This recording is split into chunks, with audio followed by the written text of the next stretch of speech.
Halo, bertemu lagi dengan Selasa Kliwon. Ya, kita bicara apa ya? Oh ya,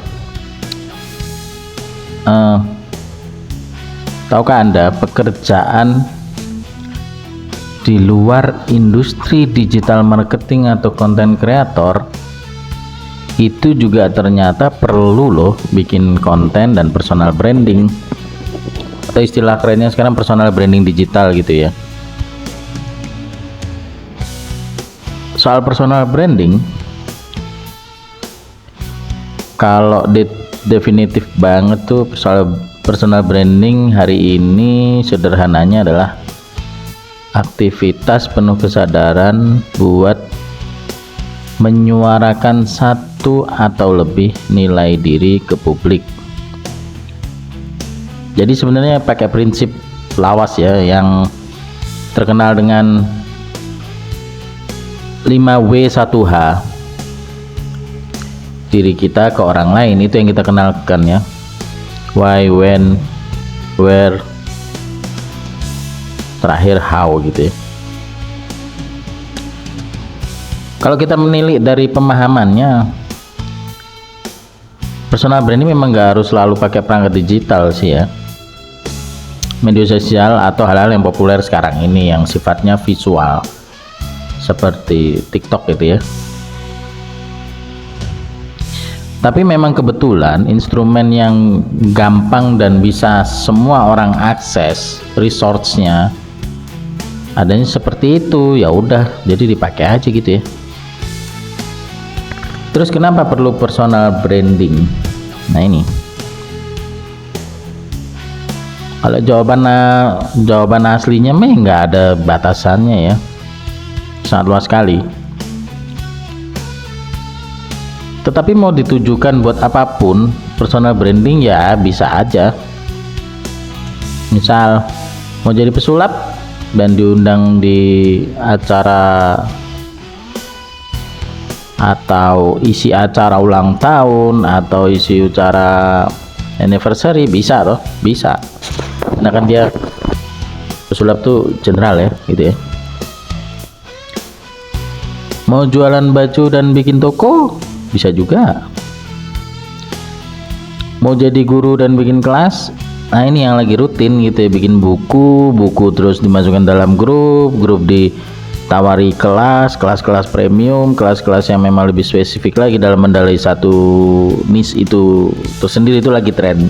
Itu namanya sales funnel atau funneling gitu ya. Tujuannya diatur-atur sendirilah gimana ininya gitu ya. Intinya jawaban sederhana tentang kenapa mau dikenal orang sebagai A dengan identitas A, dengan reputasi A gitu ya kira-kira ya. Sebenarnya personal branding itu sendiri adalah tentang kesempatan ya, kesempatan bagaimana kita menunjukkan kepada publik untuk orang jadi tahu nih kita nih expert di bidang apa dan kita spesialisasinya apa. Karena dengan kita memajang sisi lain dari kita yang orang nggak expert gitu ya, orang yang nggak expect maksudnya, apalagi berkaitan dengan skill set, itu bakal buka banyak kesempatan ketika orang tahu kita mempunyai atau spesialis di bidang A gitu atau di bidang B. Terutama apabila berhubungan dengan pekerjaan, proyek, komunitas, atau hal-hal materialis lainnya yang sifatnya B2B gitu ya, agar bisa B2C. Faktanya ketika Anda sebagai seorang karyawan itu nggak selalu aman ya. Kita kemarin baru saja dihajar oleh risetnya bumi, yaitu dengan badai C19 gitu ya. Maka banyak yang dirumahkan, udah puluhan tahun mengabdi malah dirumahkan. Atau gini, buat adik-adik yang masih meniti karir atau pendidikan, kesempatan bekerja hari ini tidak sedamai atau smooth zaman dulu sebelum risetnya bumi. Riset bumi itu maksud saya C19 ya. Karena saingan Anda bukan hanya manusia, tetapi Anda juga saingan dengan manusia yang bisa menggunakan AI. Itu makin gila banget sih kalau menurut saya. Jadi ini Anda harus benar-benar sangat be careful dan sangat kompetitif gitu. Jadi intinya gini, kalau kita dipertemukan dengan satu kesempatan, misalnya kita bicara dengan gajah-gajah, orang kaya red gitu ya, dengan gajah-gajah ini, kalau orang lain bisa kasih kesempatan, pasti karena kenal dan yakin gitu. Target untuk kenal dan yakin ini kan bisa dicapai kalau kamu memperkenalkan diri melalui platform-platform sosial mediamu itu gitu. Daripada menunggu situasi yang nggak tentu, kita hanya menunggu bola, ya mendingan kita perkenalkan diri kita aja di media sosial lewat konten gitu ya. Jadi tetaplah membuat konten walaupun Anda tidak bekerja di bidang digital marketing dan sejenisnya.